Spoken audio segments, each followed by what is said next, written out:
திருவாரூர் மத்திய பல்கலைக்கழகத்தின் 10வது பட்டமளிப்பு விழா. மாணவ மாணவிகளுக்கு பட்டங்களை வழங்கி குடியரசுத் தலைவர் திரௌபதி முர்மு வாழ்த்து. MSc Mathematics, Statistics and Applied Mathematics, Subhashna MSc Mathematics, Diploma in Data Science.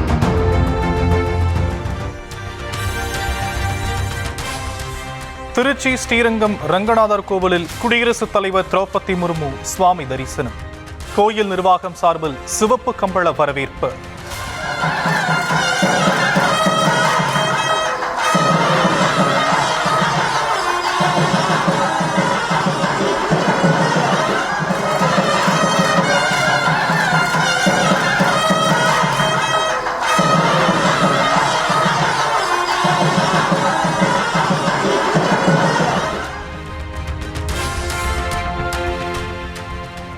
டெல்லியில் நடைபெறும் செமிகான் இந்தியா 2025 மாநாட்டின் 2வது நாள் கண்காட்சியை பார்வையிட்டு பிரதமர் மோடி வியப்பு.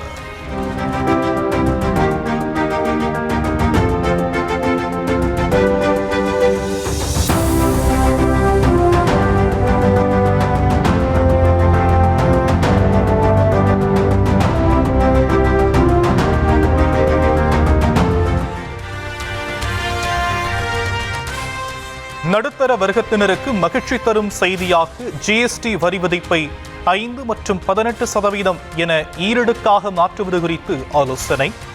மத்திய நிதியமைச்சர் நிர்மலா சீதாராமன் தலைமையில் டெல்லியில் அனைத்து மாநில நிதியமைச்சர்கள் பங்கேற்றுள்ள GST கவுன்சில் கூட்டம் தொடக்கம்.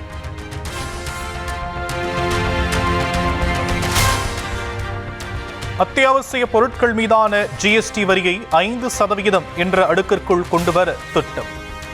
புகையிலை பொருட்கள் மற்றும் சொகுசு கார்கள் தொடர்பான பொருட்களுக்கு 40% வரி விதிக்க முடிவு எனவும் தகவல்.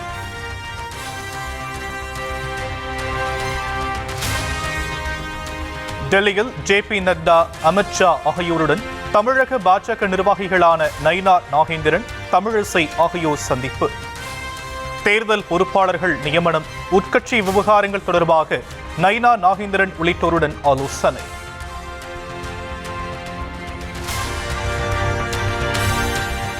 சட்டமன்ற தேர்தல் நெருங்குவதால் உட்கட்சி பூசல்களை களைய வேண்டும். தமிழ்நாடு பாஜக தலைவர்களுக்கு மத்திய உள்துறை அமைச்சர் அமித் ஷா அறிவுறுத்தல்.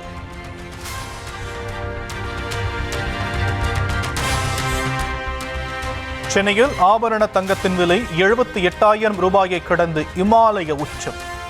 சவரனுக்கு 640 ரூபாய் உயர்ந்து 78,440 ரூபாய்க்கு விற்பனை.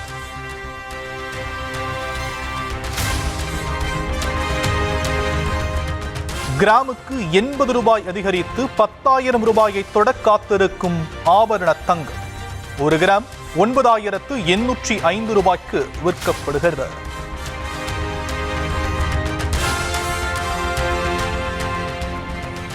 இன்னும் ஓரிரு நாட்களுக்குள் 1 கிராம் தங்கம் 10,000 ரூபாயை தொடும் என கணிப்பு.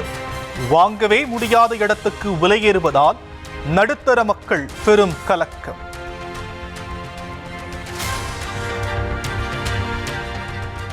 வெளிநாட்டு பயணங்கள் குறித்து அரசியல் காரணங்களுக்காக தன்னை விமர்சிப்பதாக முதலமைச்சர் மு.க. ஸ்டாலின் பதிலடி. விமர்சனங்களை புறங்கையால் ஒதுக்கிவிட்டு பொருளாதார முன்னேற்றம், வேலை வாய்ப்புகளுக்கான முதலீடுகளை ஈர்ப்பதாகவும் கடிதம்.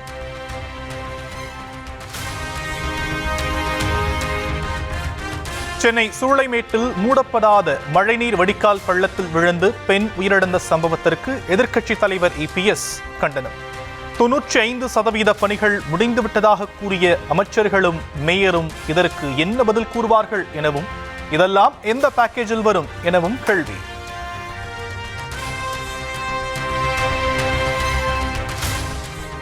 மனம் திறக்கும் பேட்டியில் அதிமுக தொண்டர்களின் கருத்தை பிரதிபலிக்க உள்ளதாக அதிமுக முன்னாள் அமைச்சர் செங்கோட்டையன் அறிவிப்பு. நாளை மறுநாள் காலை சரியாக 9:15 மணிக்கு கட்சி அலுவலகத்தில் கூட்டம் தொடங்கும் எனவும் திட்டவட்டம். வேற யாரையும் வர வேண்டாம்.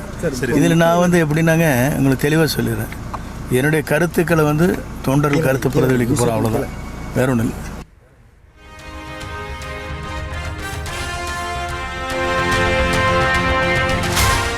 அதிமுக முன்னாள் அமைச்சர் செங்கோட்டையன் உடன் முன்னாள் MP சத்யபாமா சந்திப்பு. நாளை மறுநாள் நடைபெறும் ஆலோசனை கூட்டத்தில் கட்டாயம் பங்கேற்க இருப்பதாக உறுதி. 5ஆம் தேதி தலைவருடைய கூட்டிருக்கிற அந்த கூட்டத்தில் கலந்துக்குவீங்களா மேடம்? கட்டாயம் கலந்துப்பேன் நான்.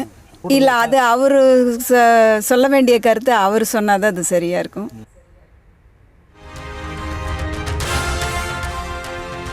சிறுபான்மையினருக்கு எதிரான வெறுப்பை முழுவதையே முழுநேர வேலையாக பாசிச கும்பல் செய்து கொண்டிருப்பதாக துணை முதலமைச்சர் உதயநிதி ஸ்டாலின் குற்றச்சாட்டு.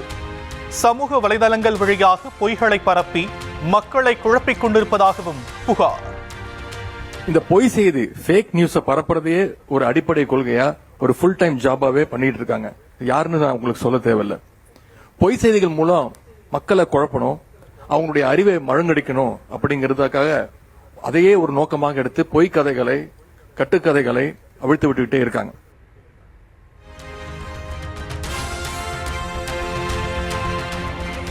மூன்று ஆண்டுகளுக்கு முன்பு பிறப்பால் ஏற்றத்தாழ்வு கூடாது என கூறியதை திரித்து தன்னுடைய தலைக்கு சிலர் விலை வைத்ததாக துணை முதலமைச்சர் உதயநிதி ஸ்டாலின் பேச்சு. பரப்பப்படும் செய்திகளில் ரீல் எது, ரியல் எது என்பதை வெளிக்கொணர வேண்டும் எனவும் சமூக ஊடக சவால்கள் குறித்த பயிற்சி பட்டறையில் அறிவுறுத்தல். அந்த நிகழ்ச்சியில் நான் பேசினது, பிறப்பால யாரும் உயர்ந்தவர் தாழ்ந்தவர் கிடையாது, பிறப்பால ஏற்றத்தாழ்வு கிடையாது, அப்படி ஒண்ணு இருந்துச்சுன்னா அதை ஒழிச்சு கட்டணும் அப்படின்னு பேசினேன்.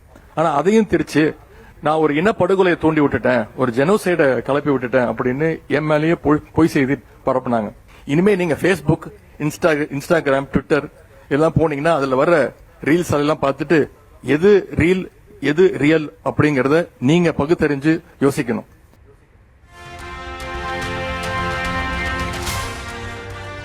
பதினாறு குற்றச்சாட்டுகள் குறித்த கேள்விகளுக்கு அன்புமணி பதிலளிக்க கால அவகாசம் நீட்டிப்பு.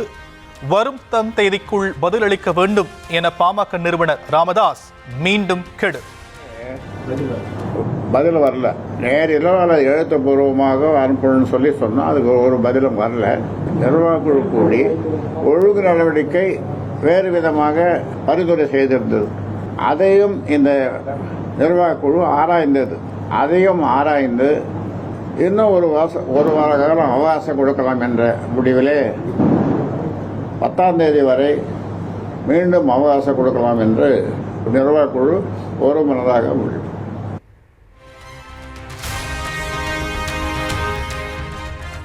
நிறைவேற்றப்பட்ட வாக்குறுதிகள் குறித்து வெள்ளை அறிக்கை வெளியிடுவதற்கு அஞ்சி ஓடுவது ஏன் என பாமக தலைவர் அன்புமணி கேள்வி. திமுக அளித்த 505 வாக்குறுதிகளில் வெறும் 66 மட்டும்தான் முழுமையாக நிறைவேற்றப்பட்டிருப்பதாகவும் திட்டவட்டம். விழுப்புரம் மாவட்டம் திண்டிவனம் நகராட்சி பெண் கவுன்சிலரின் காலில் பட்டியலின அதிகாரி விழுந்த விவகாரம்.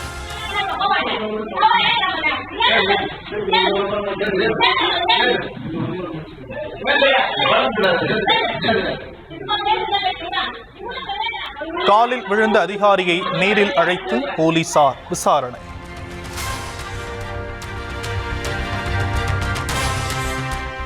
திண்டிவனத்தில் நகராட்சியின் இளநிலை உதவியாளர் திமுக கவுன்சிலரின் காலில் விழுந்து கண்ணீர் வெடித்த விவகாரம். அரசு அதிகாரியை காலில் விழ வைத்ததாக கூறி நகராட்சி அலுவலகத்தை முற்றுகையிட்டு அதிமுகவினர் போராட்டம்.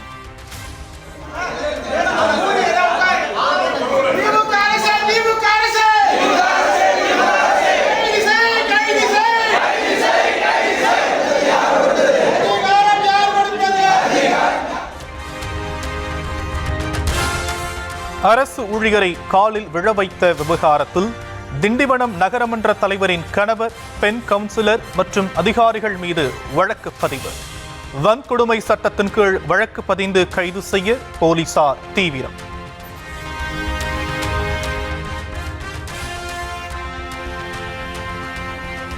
சென்னையில் இம்மாத இறுதிக்குள் மழைநீர் வடிகால்வாய் பணிகளை முடிக்க வேண்டும் என ஒப்பந்ததாரர்களுக்கு மாநகராட்சி கெடு. மக்களுக்கு எந்த இடையூறும் இன்றி பணிகளை மேற்கொள்ள வேண்டும் என அறிவுறுத்தல்.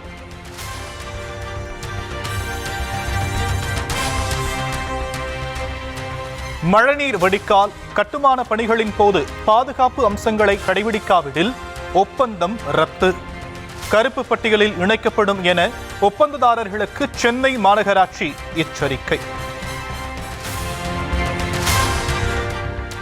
மதுரை மாநகராட்சி சொத்து வரி முறைகேடு வழக்கில் சம்பந்தப்பட்ட 3 பேருக்கு ஜாமீன். காவல் நிலையத்தில் தினமும் கையெழுத்திட வேண்டும் என்ற நிபந்தனையுடன் ஜாமீன் வழங்கி உயர்நீதிமன்ற மதுரை கிளை உத்தரவு.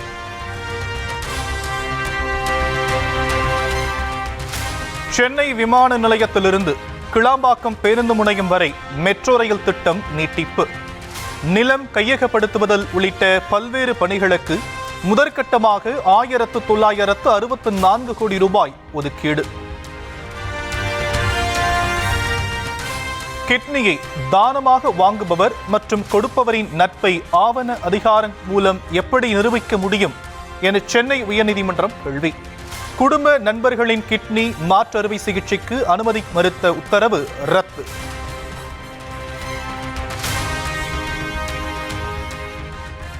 கோவை பீளமேட்டில் 70 சவரன் நகைக்காகவும் பணத்திற்காகவும் மானபங்கம் செய்ததாக கணவன் குடும்பத்தினர் மீது பெண் கண்ணீர் மல்க புகார். எதையுமே நான் சொல்லல. சரி நான் போட போது வாழ்ந்துருவோம் சொல்லி போனதுக்கு இன்னைக்கு அவ்வளவு அசிங்கப்படுத்துறாங்க.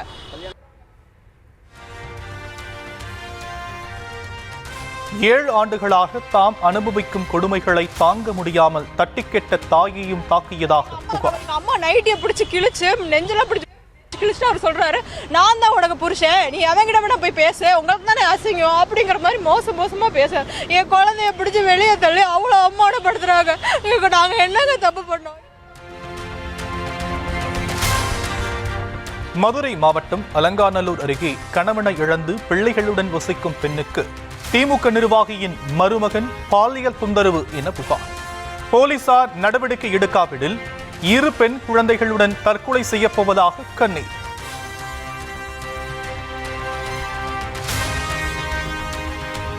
திருப்பூர், அமராவதி, ஈரோடு, பவானிசாகர், சேலம், மேட்டூர் உள்ளிட்ட 6 அணைகளில் சுற்றுலா வசதிகளை மேம்படுத்த தமிழக அரசு முடிவு.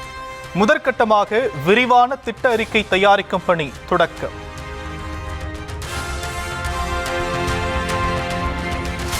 சென்னையை அடுத்த சிங்கபெருமாள் கோவிலில் பிரபல தொழிலதிபர் வீட்டில் 119 சவரன் தங்கத்தை கொள்ளையடித்த 2 கைது. கொள்ளையடித்த நகைகளை மூட்டை கட்டி தூக்கிச் சென்ற சிசிடிவி காட்சி வெளியான நிலையில் 119 சவரன் நகைகளையும் மீட்ட போலீசார்.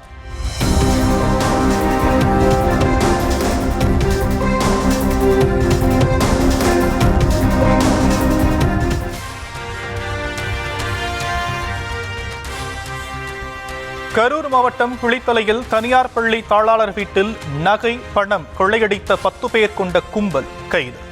7 லட்சம் ரூபாய் கார்கள், ஆயுதங்கள், கையுறைகள் உள்ளிட்டவை பறிமுதல்.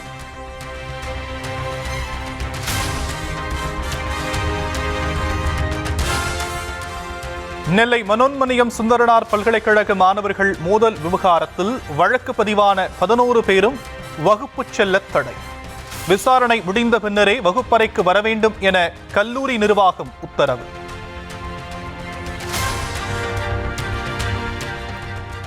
கோவை சூலூரில் வாடிக்கையாளர் அடகு வைத்த தங்க வளையலுக்கு பதிலாக பித்தளை வளையலை கொடுத்த கனரா வங்கி. பாதிக்கப்பட்ட பெண்ணிடம் வங்கி நிர்வாகம் சமரசம் பேசிய நிலையில் மற்ற வாடிக்கையாளர்கள் கலக்கம்.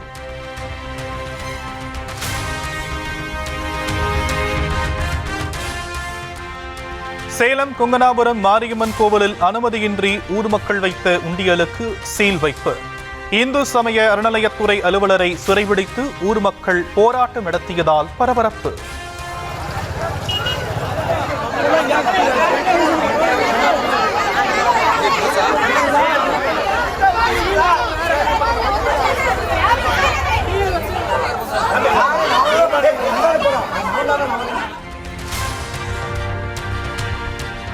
பாகிஸ்தான், ஆப்கானிஸ்தான், வங்கதேசத்திலிருந்து இந்தியாவில் தஞ்சமடைந்த இஸ்லாமியர் அல்லாத சிறுபான்மையினருக்கான அங்கீகார கால தேதியை மாற்றி மத்திய அரசு உத்தரவு. குடியுரிமை திருத்த சட்டத்தின்படி 2024 டிசம்பர் 31ஆம் தேதி வரை வந்த இந்து, கிறிஸ்தவ, ஜெயின், புத்த, பாசி மதத்தினர் ஆவணங்கள் இல்லாவிட்டாலும் இங்கேயே தங்கலாம் என தளர்வு. பாரத் ராஷ்டிர சமிதி கட்சியின் அடிப்படை உறுப்பினர் மற்றும் எம்எல்சி பொறுப்பிலிருந்து விலகினார் கவிதா. கட்சி கட்டுப்பாட்டை மீறியதாக தந்தை சந்திரசேகர ராவ் சஸ்பெண்ட் செய்த நிலையில் விலகல். வடமாநில மக்களை அச்சுறுத்தும் மழை வெள்ளம்.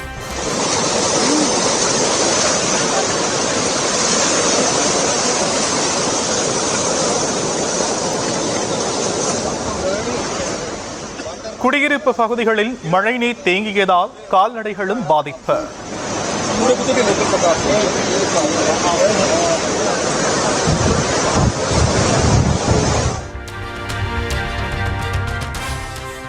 காஷ்மீரின் அக்னூரில் கரைபுரளும் செனாப் ஆற்று வெள்ளம். ஆக்ரோஷத்துடன் பாய்வதால் ஏராளமான குடியிருப்புகள் சேதம், மக்கள் வேதனை.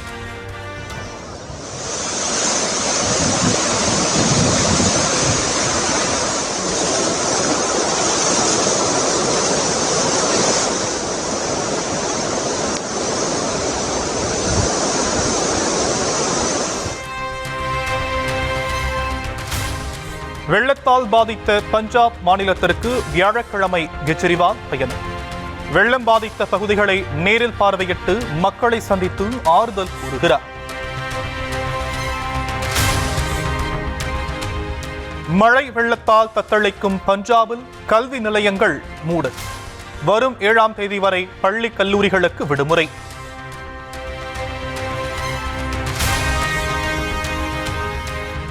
பீகாரில் உருது டெட் தேர்வு முடிவுகளை உடனடியாக வெளியிட கோரிக்கை.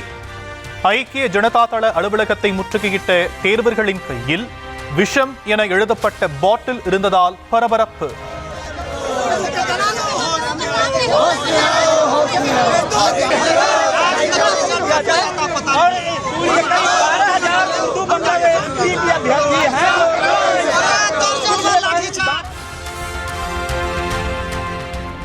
நடிகர் சூர்யாவுக்கு ஜோடியாக களமிறங்கும் நஸ்ரியா. ஜித்து மாதவன் இயக்கும் படத்தில் நடிக்க இருப்பதாக தகவல்.